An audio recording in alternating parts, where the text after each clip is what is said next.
medio de la intensidad que se está viviendo, ya no podría decir que los últimos días, tampoco los últimos meses, probablemente hace más de un año, queremos conversar de todos los detalles de cómo avanza el proceso de vacunación. Han llegado más vacunas, se ha acelerado también, sobre todo pensando en los grupos más jóvenes.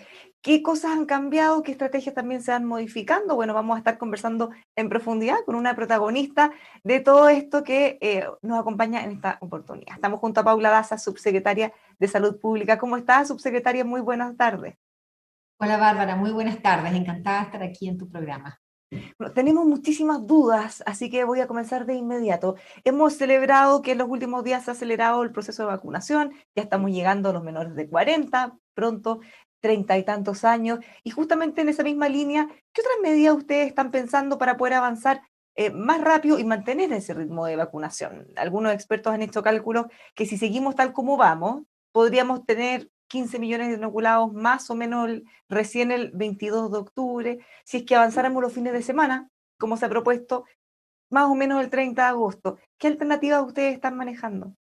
Bueno, primero que nada, con respecto al plan de vacunación, esto se debe, ¿cierto?, a que se hicieron convenios muy temprano para poder tener las vacunas en Chile. Y en ese sentido, para poder ir avanzando a la velocidad que estamos hoy día, lo primero que es tener la disponibilidad de las vacunas en nuestro país. Nosotros ahora podemos avanzar en estas semanas que vienen de una manera mucho más rápida, porque sí hemos firmado nuevos convenios, particularmente con el laboratorio Sinovac, con los que nos ha permitido llegar en las próximas 2 semanas hasta los 35 años. Hay que recordar que tenemos convenio con Pfizer, tenemos convenio también con AstraZeneca a través del sistema COVAX, con CanSino también, que nos van a empezar a llegar ahora ya en el mes de junio, pero en la medida que nosotros tengamos las vacunas disponibles vamos a poder avanzar en el calendario de vacunación. Lo otro es que las personas se vacunen, y en ese sentido nosotros hoy día, estas 2 semanas que queremos que se vacune el máximo de población de los que llegan hasta los 35 años, tenemos varias estrategias. Lo primero es, obviamente, que a través de los móviles de las Seremis de Salud, tenemos móviles en la región metropolitana, más de 20 móviles, vamos a salir principalmente a aquellos lugares donde sabemos que trabajan las personas más jóvenes. Estamos hablando de centros industriales, también en las Seremis de Salud, a los predios agrícolas, cosa de que llegar a las personas donde tienen que vacunarse. Y ahí aprovecho a hacer un llamado que los empleadores le den permiso a los trabajadores para vacunarse. También estos móviles estamos trabajando para que puedan estar implementándose los fines de semana, porque la gente de ese rango etario, como está en actividades laborales en la semana, muchas veces no puede ir a vacunarse. Ahí también muchas municipalidades han implementado los fines de semana para poder acceder a la vacunación lo más rápido posible. Una de las preocupaciones que han surgido también últimamente viendo una experiencia que ocurrió en algún momento en Estados Unidos es que había mucha gente que no estaba acudiendo a recibir la segunda dosis. Quizás se sintieron seguros y la pregunta es si ustedes saben hasta cuánto tiempo después de la primera dosis uno puede vacunarse. ¿Hay un plazo máximo? Y si eso implica también que la vacuna sea menos efectiva si es que se pasa ese plazo. Lo primero es decir que nosotros en Chile hemos visto que en general, hasta el momento, las personas han respondido y han ido a ir a la segunda dosis. Pero obviamente, en la medida que avance el tiempo y se vacune gente más joven, tenemos que estar muy atentos a que eso no suceda. Lo otro es que decir claramente, y lo hemos dicho muchas veces, que el calendario de vacunación no se completa hasta que tengamos las 2 dosis y hayan pasado 2 semanas. Ahí hay distintas información con respecto, por ejemplo, a AstraZeneca. Sabemos que AstraZeneca es una vacuna que se puede poner a las 12 semanas, porque incluso es más efectiva cuando se pone más tarde que se pone más temprano. Con respecto a la vacuna Pfizer, la información que tenemos de parte de la CDC y también del laboratorio es que es una vacuna que se recomienda colocar hasta no más allá de 6 semanas después de la primera dosis.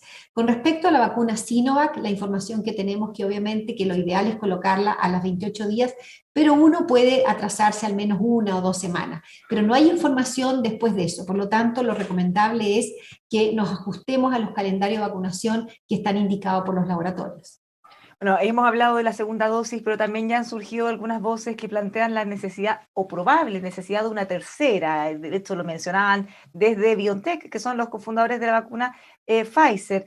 Ellos anunciaron que ya podría estarse pensando en una tercera dosis, ya sea en 9 meses o un año después de la segunda. ¿Desde el Ministerio de Salud ya están evaluando y trabajando en un plan justamente para pensar en ese proceso? Absolutamente. Nosotros como gobierno estamos trabajando en un plan para poder tener la disponibilidad de las vacunas en caso que fuera necesario una tercera dosis. Todavía los científicos, los investigadores están viendo cuál va a ser la necesidad de una tercera dosis. Probablemente sí, y toda la información que hay hasta el minuto pronostica que va a requerirse una tercera dosis, pero no hay información científica con certeza todavía para poder decir este es el momento. Probablemente a lo mejor va a ser a los 8 meses, un año después. Lo que sí tenemos que tener es estar preparados para, en caso que ello ocurra, nosotros como autoridad tener la disponibilidad de las vacunas para que eso ocurra y poder darle a la población esa tercera dosis. Y en eso está concentrado particularmente el subsecretario de Relaciones Internacionales, Relaciones Económicas Internacionales, Rodrigo Yáñez, quien realiza los convenios. Nosotros como Ministerio de Salud estamos trabajando hoy día en un diseño de un protocolo que está haciendo los distintos profesionales del Ministerio de Salud para hacer un estudio, primero que nada, saber la efectividad de la vacuna que tenemos en Chile, las que tenemos hoy día, en relación a las distintas variantes que vamos teniendo, qué tan efectiva es, y obviamente cuál sería la necesidad en el tiempo de requerir una tercera dosis con las distintas vacunas. Bueno, también se están haciendo estudios para poder evaluar si se puede o no inocular a los menores de edad. En algunos casos llegan hasta los 18 años, en otros 16. Pero ¿qué pasa con los menores de eso? ¿Cómo lo ven desde el Ministerio de Salud y qué apoyo darían también para esta fase 3 para probar justamente y hacer esas pruebas clínicas con menores de esas edades? Bueno, hemos visto que la vacuna Pfizer es una vacuna que ya tiene estudios demostrados, particularmente en los niños menores de 16 años. Eso es una buena noticia porque hace pensar que es una vacuna que la vamos a poder usar en ese rango etario. Con respecto a la vacuna Sinovac, que es la otra, que es la vacuna más masiva que tenemos en nuestro país, sabemos que la Universidad Católica está levantando un protocolo para ver la posibilidad de vacunar en niños. También el mismo laboratorio Sinovac está haciendo estudios en función de ver la posibilidad de que sea una vacuna no solamente segura, que eso no sea una vacuna efectiva. Por lo tanto, todos los laboratorios, esto es un proceso dinámico que va aprendiéndose día a día, cada día tenemos más información y por lo tanto tenemos que estar muy atentos a, obviamente, en la medida que esas vacunas sean efectivas en los niños, poder tenerlas disponibles en nuestro país para poder vacunar a la población más joven. Más allá de que estemos pensando en la tercera dosis o no, porque eso todavía es muy anticipado, muchos expertos han planteado que existe una posibilidad, así como en otros virus que se vuelva endémico y que eventualmente tengamos que volver a vacunar todos los años. ¿Ustedes están viendo esa posibilidad? Y también le pregunto, ¿sería posible, si es que eso fuera así, por ejemplo, utilizar distintas vacunas cada año o deberíamos mantener siempre la misma? Bueno, la verdad que todo eso es información que todavía científica que no está absolutamente bien probada. Sabemos, por ejemplo, que en Inglaterra, y de hecho nosotros estuvimos en conversaciones directas con las personas que están haciendo esta investigación, están haciendo pruebas con distintas vacunas, es decir, pruebas con vacunas que tienen un tipo de plataforma, por ejemplo, Pfizer que tiene RNA mensajero y después de un vector viral como es AstraZeneca o viceversa. Todavía no hay estudios que muestren la combinación de Sinovac con otro tipo de vacunas, por ejemplo, RNA mensajero. Y eso probablemente son las cosas que vamos a tener que empezar a hacer, evaluar y mirar, porque todas esas alternativas son factibles de tener que empezar a implementar en nuestro país en los próximos años.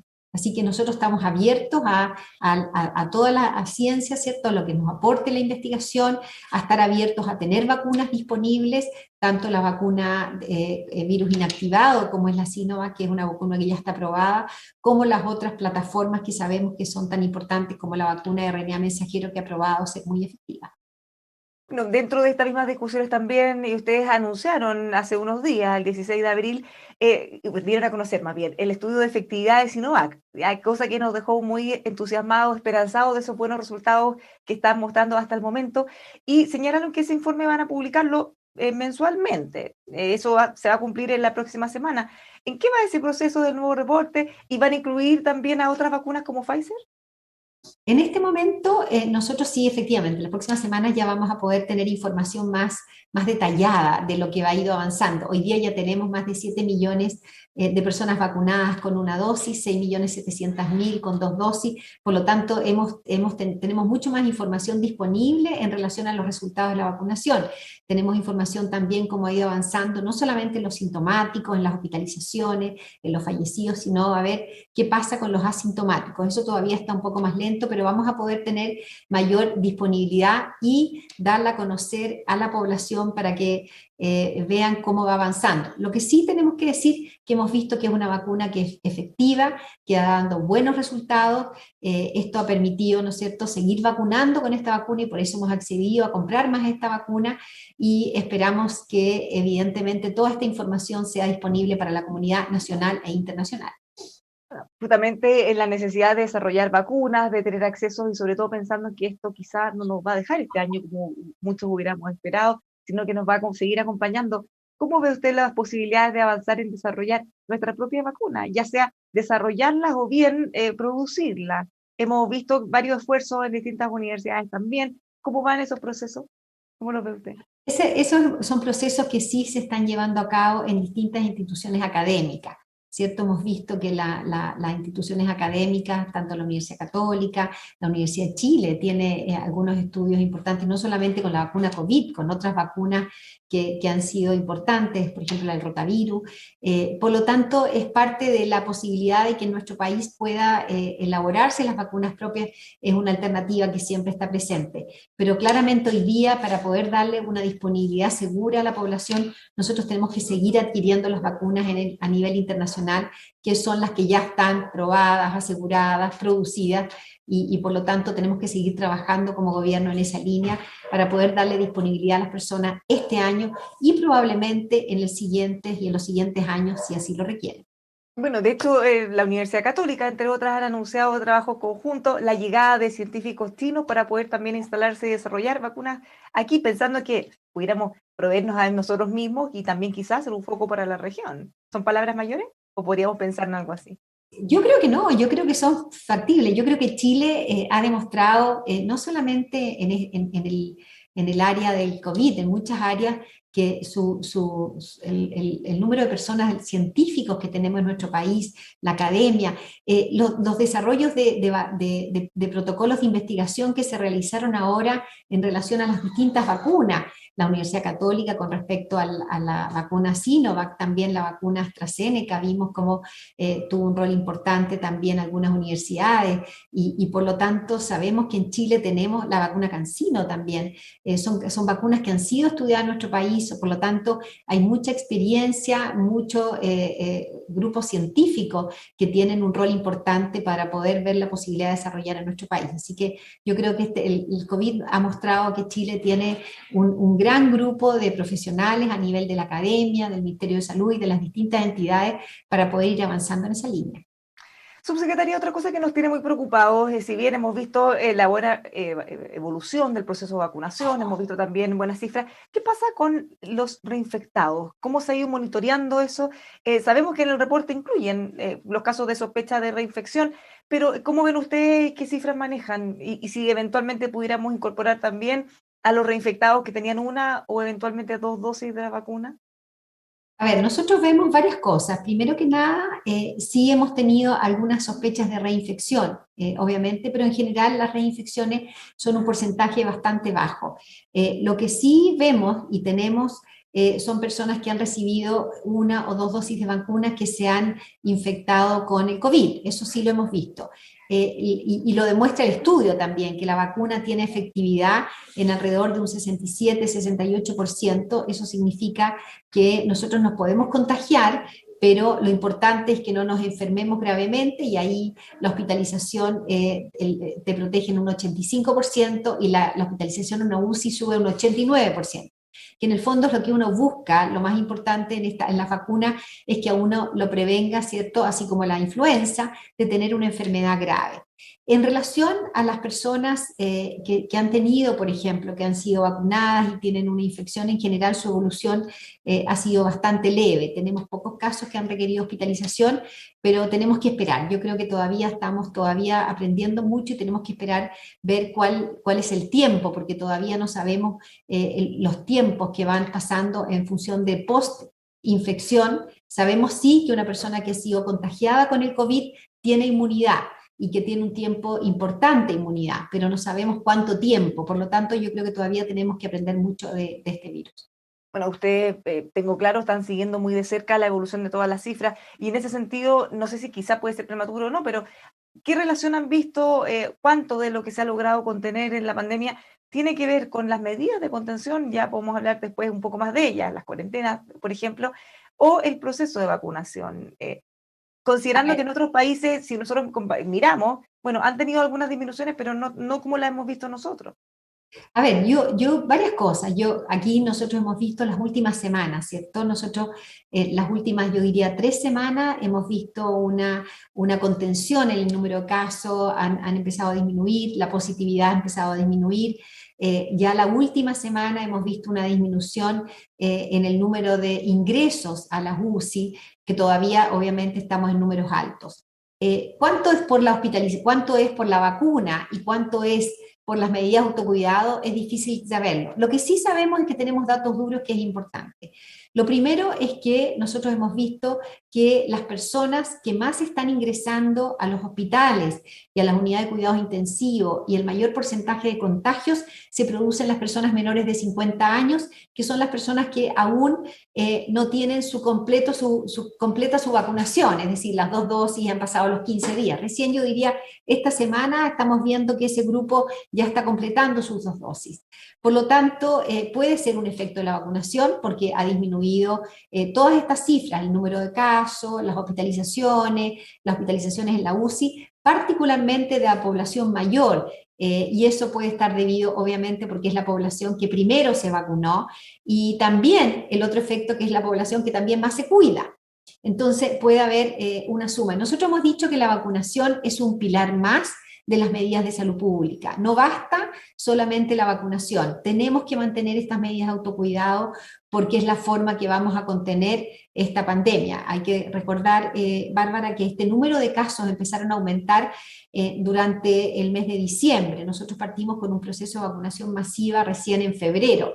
Por lo tanto, recién hoy día podríamos decir que la vacunación tenemos un porcentaje más de un 40% con las 2 dosis, entonces recién ahora podríamos empezar a ver un efecto ya más de salud pública en esa población. Bueno, así todo ahí, si bien vemos que muchas comunas han mejorado sus indicadores, algunas han salido de cuarentena, incluso han pasado a una fase 2. ¿Qué pasa en Magallanes? Hay mucha preocupación considerando que es una de las regiones con mayor tasa de vacunación. Punta Arenas, por ejemplo, también volvió a cuarentena. ¿Qué está pasando ahí? ¿O qué es lo que ustedes identifican y les preocupa? Bueno, Magallanes nos ha preocupado mucho. Magallanes tuvo un periodo malo muy al principio, después tuvo un periodo largo en que estuvo muy bien, después tuvo una segunda ola, podemos decir que estuvo con un periodo bastante largo, con número alto de casos. Y hoy día estamos viniendo en las últimas 3 semanas un aumento sostenido del número de casos. Hoy día es la región que tiene la incidencia más alta en el número de casos y también en hospitalización y positividad. En ese sentido, ¿qué es lo que vemos en Magallanes? Efectivamente, la vacunación ha avanzado de una manera muy bien en Magallanes. Es la región que tiene la tasa más alta de vacunación, ya sea de una o segunda dosis. Pero cuando nosotros miramos quiénes se están contagiando, alrededor del 75%, no tengo la cifra exacta, pero más del 70% sí, las personas nuevas, los casos nuevos, los casos activos son personas menores de 50 años. Es decir, es esa población que no ha recibido todavía su vacunación completa. Por lo tanto, no podemos hacer una relación entre la vacunación y este número de casos porque esta no ha sido vacunada. Por otro lado, sabemos que la movilidad ha costado que disminuya en Magallanes. Obviamente Punta Arenas es una ciudad que hace mucho frío, por lo tanto nos tendemos a reunir ahí adentro de las casas. y eso hace que probablemente nos reunamos familiarmente, nos contagiemos y empiece a aumentar el número de casos. Nosotros esperamos que con esta cuarentena que estamos poniendo, esperemos que sea corta, más todas las otras medidas de salud pública, estamos hablando de aumento del testeo, aumento de la trazabilidad del aislamiento en residencias sanitarias, todas las medidas de autocuidado y la vacunación, tengamos una cuarentena corta y no sea tan larga como las veces anteriores.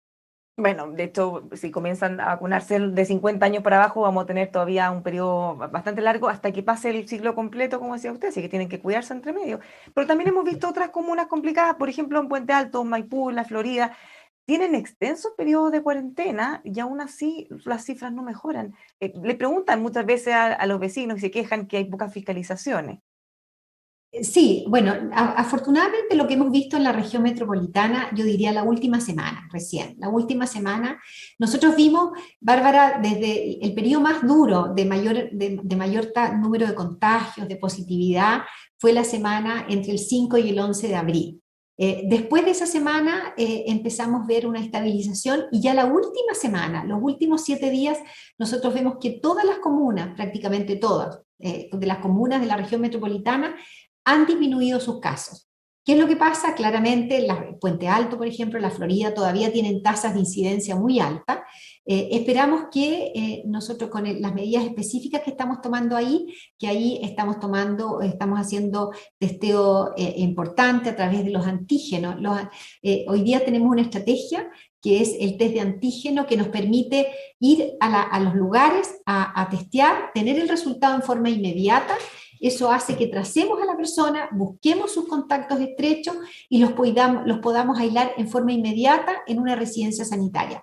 Esa medida hace que la oportunidad del aislamiento de los casos sea más rápido. Y por otro lado, estamos saliendo a través de los móviles de los Seremis de Salud, del Ministerio de Salud, que están en el velódromo. Vamos a ir a vacunar particularmente a esas comunas donde tenemos una alta incidencia y tenemos una cobertura menor en la población de mayor de 50 años. Por lo tanto, esperamos que estas medidas de contención y de vacunación nos permita ir avanzando más rápido en esas comunas.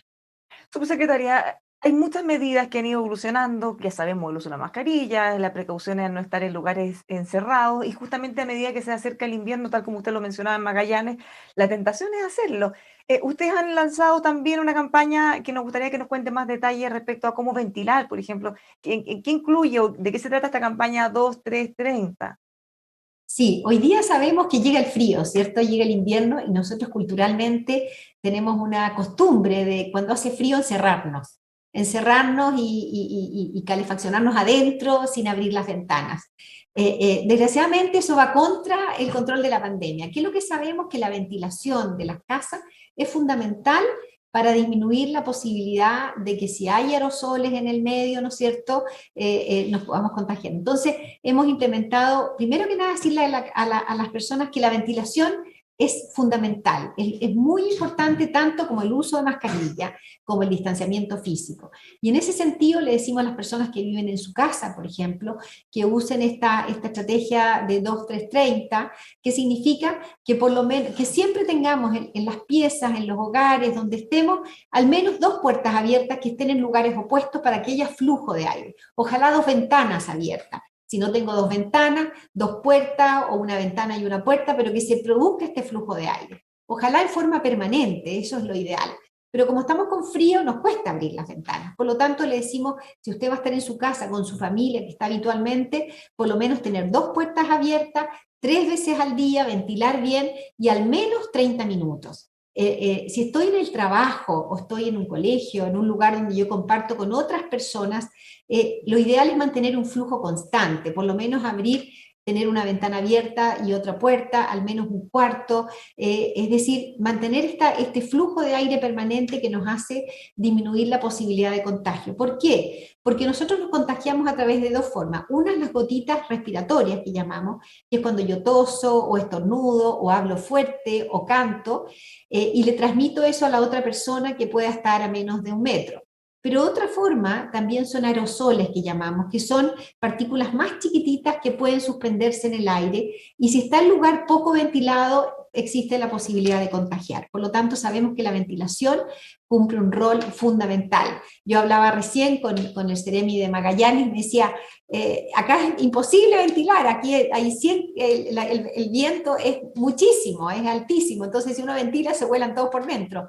Pero bueno, ventilar un rato, aunque haga mucho frío, tenemos que tratar de hacerlo porque así como hemos aprendido a vivir en este modo COVID distinto, tenemos que integrar que la ventilación es parte del día a día este invierno.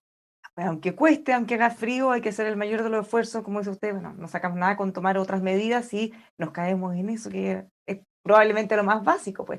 Pensando, y ahora sí, finalmente, subsecretaria, pensando que esto, esperemos, se va a acabar en algún momento. Tiene Ya. que tener un fin, ojalá sea lo antes posible, pero ya hay un grupo de médicos que está planteando, de hecho, hoy día mismo, en una carta al director en el Mercurio, la idea de avanzar en un plan nacional de rehabilitación por el COVID.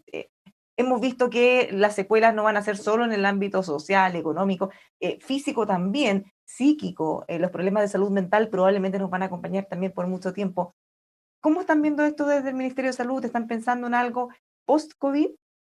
Absolutamente. Bueno, sabemos que el COVID probablemente nos va a acompañar todavía un tiempo largo, así que tenemos que seguir trabajando en las medidas de COVID. Pero sabemos que no solamente el COVID propiamente tal ha dejado secuelas, sino que obviamente ha producido otros efectos negativos en otras enfermedades que hoy día sabemos. Por ejemplo, sabemos que la obesidad, las enfermedades no transmisibles, un montón de enfermedades que hoy día no se están atendiendo producto del COVID, nos tenemos que hacer cargo.